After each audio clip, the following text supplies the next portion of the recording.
In this video, we're going to be discussing logical fallacies and how to identify and avoid them in your own arguments and discussions. But first, let's define what a logical fallacy is. A logical fallacy is a mistake in reasoning or an error in logic that undermines the soundness of an argument. In other words, it's a flaw in the structure of an argument that causes it to be unsound or invalid. There are many different types of logical fallacies, and some of the most common ones include ad hominem, which is an attack on the person making the argument, rather than the argument itself. For example, you can't trust anything that person says, they're a known liar. Straw man, which is misrepresenting an opponent's argument in order to make it easier to attack. For example, they want to raise taxes on the rich, but what they're really trying to do is steal money from hardworking Americans. False dilemma, which is presenting only two options when there are actually more possibilities.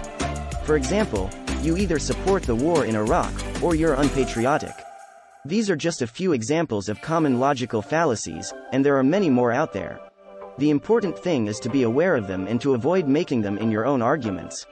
One way to avoid logical fallacies is to carefully consider the evidence and arguments that you're presenting.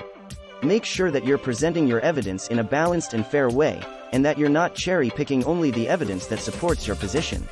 Another way to avoid logical fallacies is to be aware of your own biases and assumptions. We all have biases and assumptions that can influence our thinking, so it's important to try to be aware of them and to question them when necessary. Finally, it's important to be open to other perspectives and to consider counter-arguments to your own position.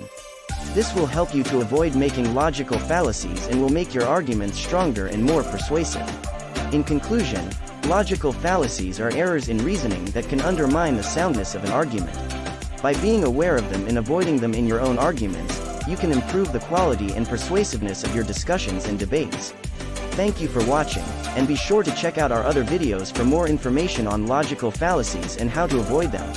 Thanks for watching. If you enjoyed these fun facts, please like and subscribe for more.